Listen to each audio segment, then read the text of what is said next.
Hey, good morning. I'm Patricia Murphy. It's Thursday. This is Seattle Now. Busch Garden is back. After closing during the pandemic, Seattle's iconic karaoke institution reopened in a new location in the CID. The restaurant has a long history in the city and a devoted customer base. We'll hear the story of how Busch Garden went from a high-end Japanese restaurant to a beloved karaoke bar from Vanishing Seattle's Cynthia brothers in a minute. But first, let's get you caught up. The state's population growth has slowed over the past decade, but remains some of the fastest in the nation. Washington State released its population estimates this week from census data. Between April 2025 and April 2026, Washington's population grew by 61,200 people. That adds up to 8.2 million people. OFM crunched the numbers further and found that migration accounted for 72% of the population change. UW researchers are warning about the cybersecurity risks of using web browsers with built-in artificial intelligence. A team studied 7 popular agentic AI browsers. ChatGPT Atlas, Google Chrome, and Claude for Chrome all contain vulnerabilities that could allow hackers to bypass a core security feature and access saved credentials and personal information. Browsers with fewer permissions were generally safer, according to researchers, but overall, the warning is AI browsers are not secure enough to handle sensitive tasks. And America is 250 years old. To celebrate, archives, museums, and civic groups across the country are highlighting their own part of our national story. Locally, the Seattle Municipal Archives has put together We the People of Seattle, America at 250. The free exhibit contains all kinds of photographs, letters, maps, and audio recordings that illustrate events where community voices shaped the city's history. Stop by and see it in person at the Seattle Municipal Tower Gallery. It's free. Just head to the 3rd floor. The exhibit will be on display until September 30th. We're back with more headlines on tonight's episode of Seattle Now.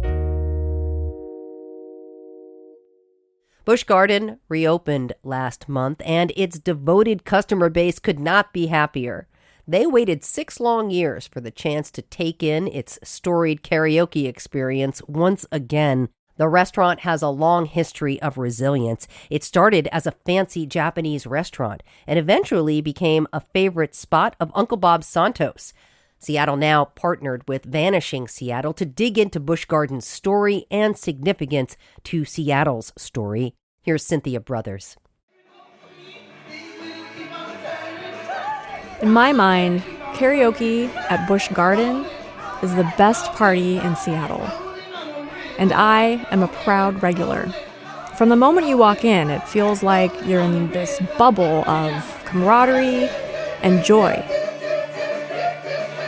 People go there to belt out their favorite songs, or to watch others sing, or to join a group number.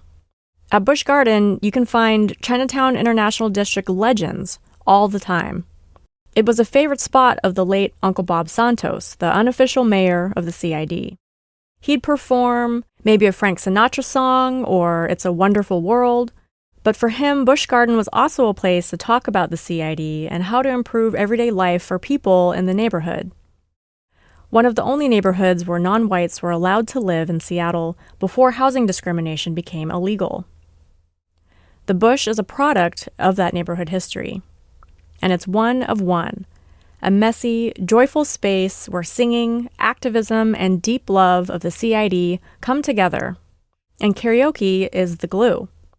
Sometimes I'm blown away by someone's performance, and other times it's truly cathartic.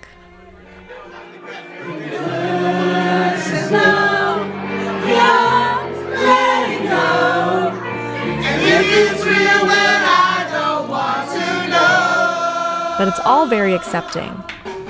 There's an unspoken code on how to act at Busch. It's not a place of judgment. It's a place of song and release. My favorite nights would be when the whole space became like one big party. Yeah. People come in and they start at one table, or they make friends with somebody at another table, and pretty soon they're sharing at each other's tables. Karen Akata Sakata is the owner of Busch Garden. Her mission is to create the most fun, jubilant karaoke space. Thanks, Karen. She hosts karaoke as the KJ, and she takes karaoke very seriously. She's been doing it before it was a thing. I remember when the first Pioneer Laserdisc came out. She's like a karaoke doula. She sings, and she also makes sure everyone has what they need. Maybe a tambourine or a hype woman. The vibe is magical, and she creates that vibe. But karaoke is just one part of what makes Busch Garden special. Busch Garden is a cultural landmark. It's a bar and a restaurant that's been around since the 1950s. It's a main character in Seattle's Asian American story, and in other marginalized communities' stories too. So as an Asian American who grew up in Seattle, I've been going there my entire life. When I was little, I'd get dinner with my parents in the tatami rooms lining the side of the restaurant. But once I was old enough to go over to the bar and be a part of the karaoke scene, it was a whole new world. For years, I went multiple times a week. Weekdays, weekends, happy hour. I just couldn't get enough. I have countless videos on my phone of glorious lift-you-out-of-your-seat performances, often with the whole room singing along. The time of my life, never felt like this before. This I swear is the truth. But I haven't done karaoke there since 2020. I haven't done karaoke at all since then. Because that's when Busch Garden closed. And I just haven't been able to bring myself to do it. Because my feelings about it were still too raw. To me, Busch Garden represents the Seattle that feels like it's vanishing more and more every year. It's the only place I can think of in Seattle where bikers, drag queens, advocates, aunties and uncles are all there together. It really was like an Asian Cheers. Annie Swoon Clark was a regular at Busch Garden for years. It was where she went to unwind. And it was also a political space, one that she was involved in. Seattle doesn't have a lot of spots like this left. So when in 2017 its building was sold to a developer, regulars were crushed. It was especially difficult for Auntie Karen. That was hard because nobody even said that they were looking to sell the building. So it was definitely a shock. This was a wake-up call for those of us who cared about the Busch. People who loved the Busch rallied, attended meetings, and organized. We even created a whole campaign called Save Busch Garden. We did whatever we could to keep Busch Garden in place. We knew it was a long shot, but we had some wins. We delayed the demolition process. There was hope. But in the end, it was COVID that took the Busch out. After the first 5 or 6 months, and there was no sign of what was going to change, that it was just like, we're going to have to make a call. After indoor restaurant restrictions took place, there was nothing to be done. We wanted more for this place, but the pandemic got too big. People close to the Busch pitched in to salvage all that we could. We had to move everything out, decades of history and memories. Lots of bars close in Seattle, lots of great bars close in Seattle, but the Busch was truly like none other. To understand why Busch is so special, you have to understand how it started. It's been around for over 70 years, and you can feel the layers of history. The vinyl booths, the elegant Japanese decor, a lot of it came from its original owners. It was extravagant, yet approachable. And for a lot of us who went to the Busch, its physical space held deep meaning. Number one, the space was the space. I think there is something about space. And I feel like in the walls of the building, all the history that those walls hold was something special. Before Busch Garden became the dive bar I loved, it had other versions of itself. And those versions shaped the singular space it became. Busch Garden first opened in 1953. Seattle in 1953 was a different place. It was smaller, not as cosmopolitan. It was shaped by World War II. For some, it brought prosperity from the wartime boom. But for the Japanese American community, many had to start over. Thousands of families lost their homes and businesses after being sent to incarceration camps due to Executive Order 9066. This included Busch Gardens' original owners, the Secco family. They were among those who were incarcerated at Camp Harmony and Camp Minidoka. Rebuilding was not easy, but Keiichi Secco, Busch Gardens' first owner, had an idea. Keiichi was a businessman and an architect, an entrepreneur with a vision. He wanted to create a lavish restaurant set within an elaborate Japanese village. After he returned from incarceration, he got to work and brought this dream to life. He got his family involved too. His sons, Bob and Roy, made ornate furniture and fixtures by hand. They also created an indoor garden with bonsai trees, a bridge, and a working waterfall. This is what became Busch Garden. When it first opened, it wasn't divey at all, but quite glamorous. It quickly became one of Seattle's hottest and classiest restaurants like Canlis and Rossellini's. And it was distinctly Japanese. Joan Secco was one of the early owners of Busch Garden. My relationship to the restaurant? Yeah. Okay. Her fiancé, Roy, was Keiichi's son. Joan was going to UW at the time, and Keiichi wanted her to work there. She had no restaurant experience, but he made his pitch. And I said, I have no idea how to run a restaurant. And he said, why wouldn't you give it a try? It was a huge undertaking, but Joan was ready. I was the bookkeeper. I was in everything. I was a hostess at the front desk. I managed the waitresses. She was also part of the entertainment. Busch Garden's very first event was Joan and Roy's wedding reception. It was a lot of work to create Busch Garden, but it all paid off. They knew they had created something special. I think they were just mesmerized with it. You know, like, wow, we're in a new world. They weren't, of course, but that's what they felt like. It was a massive floor-to-ceiling experience. It took up 2 levels with a banquet room on top that could fit hundreds of people. The waitresses wore kimonos. Diners were expected to dress up. Then we used to have shoji doors that closed completely, but we had to take one door out because too much hanky-pank was going on. I said, this is not a hotel room. Busch Garden knew how to show people a good time, up to a point. Then, celebrities arrived. Joe DiMaggio came in, and he was very nice. Shirley MacLaine went there too, and Empress Michiko. President Nixon almost stopped by until the Secret Service axed the idea. The Seccos were innovative. They were always pushing, looking for new ways to bring in customers. Like karaoke. Busch Garden was one of the first restaurants in the U.S. to introduce karaoke. It was so new the songs were only in Japanese, and it eventually caught on with more customers as songs in English were added. You know, it was something that was still not known by mainstream, really. Mm-hmm. So it was kind of crazy. When the Busch brought in karaoke, it was a turning point. Washington State Representative Sharon Tomiko Santos spent a lot of time at Busch Garden, like her late husband, Uncle Bob. When Busch Garden, and this is where they were really the leader, started providing karaoke opportunities in English, that was really when I think Busch Garden became the hangout. And for Uncle Bob, it wasn't only a hangout. Busch Garden in and of itself was very important to Bob as an extension of his office, as well as an extension of his home to a certain extent. He was there all the time, as were people who worked with him, like Annie Swan Clark. Well, so for Uncle Bob, and so for some of us who worked in the ID, it was a place that, like, deals were struck. But part of it was because relationships were forged, too.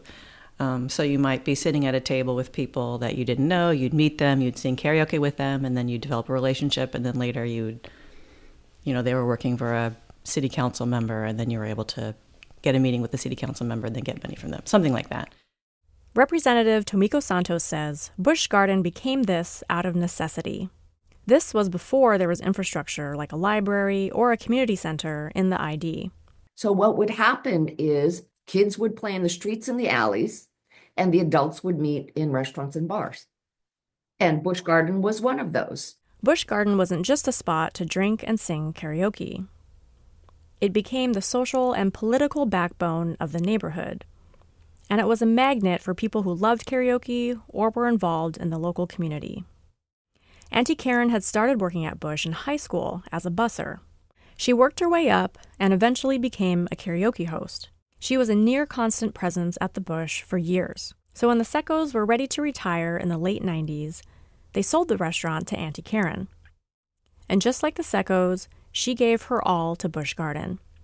And just like Joan, Karen did everything.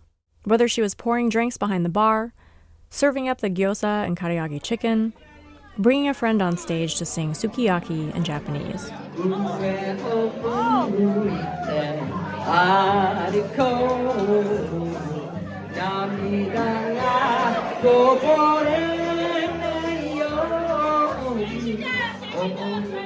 She gave everything to Busch Garden, and people loved what she created. It was a second home for many of us. So when it closed, we'd lost something. Karen wanted to reopen, but it was daunting and expensive. But the community never gave up hope. Karen was asked about it all the time. So when suddenly a development in the neighborhood was looking for a business for their retail space, it felt like divine intervention. Leslie Morishita is a co-director of Interim, an organization that focuses on community development. I think I had heard, Karen's looking for another location. And Leslie's organization owned a building named after Busch Garden legend Uncle Bob. The main purpose of Uncle Bob's place was to provide affordable housing for the neighborhood, and they needed a ground floor tenant.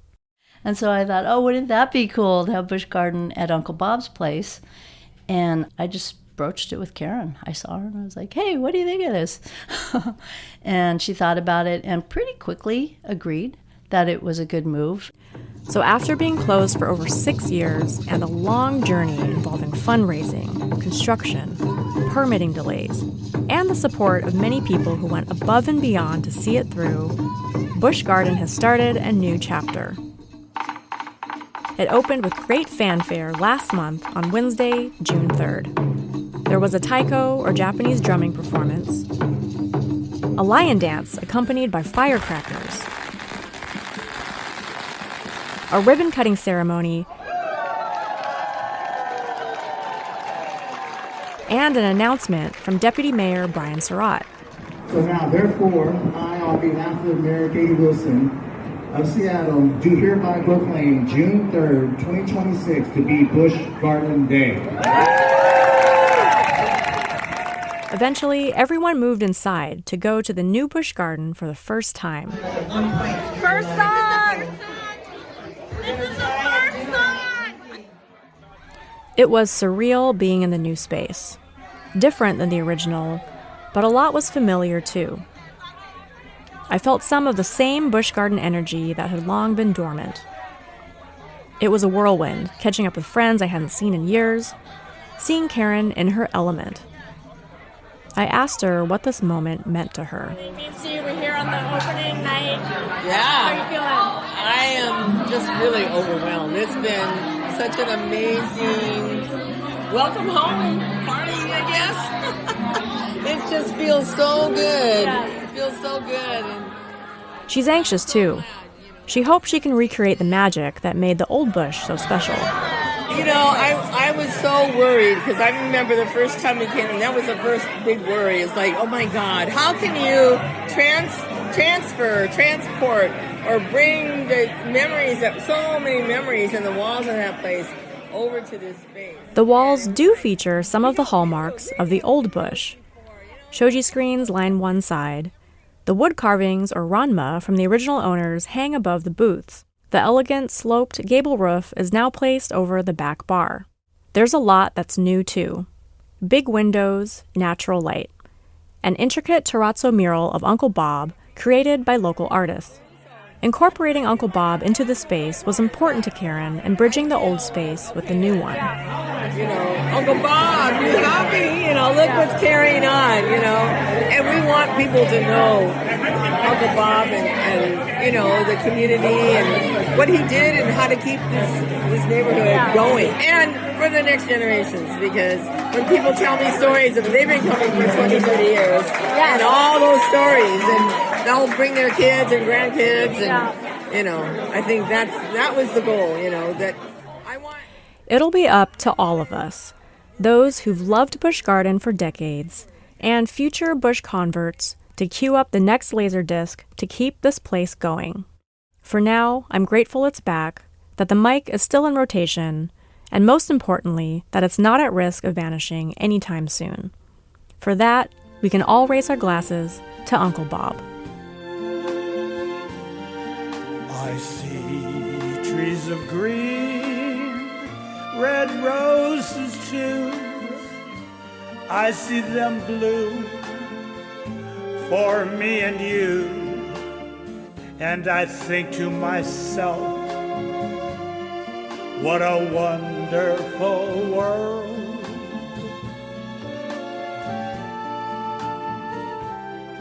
I see skies of blue and clouds of white, the bright blessed day, the dark sacred night, and I think to myself. Thanks for listening to Seattle Now. Help make sure Seattle Now doesn't vanish. Take a moment to rate and review the show in your podcast app or share this episode with a friend. Today's episode was hosted by Cynthia Brothers, founder of Vanishing Seattle. It was produced by Caroline Chamberlain Gomez. It was edited by Jeannie Yandel and me, Patricia Murphy. Special thanks to Ian Dapiawan, also known as DAPS1, for the recording of Uncle Bob Santos. Our production team also includes Andy Hurst, Vaughn Jones, Brooklyn Jamerson Flowers, and Paige Browning. Craig Kramer does our theme music. Seattle Now and KUOW Public Radio are members of the NPR network. I'm Patricia Murphy. Talk to you tonight for Evening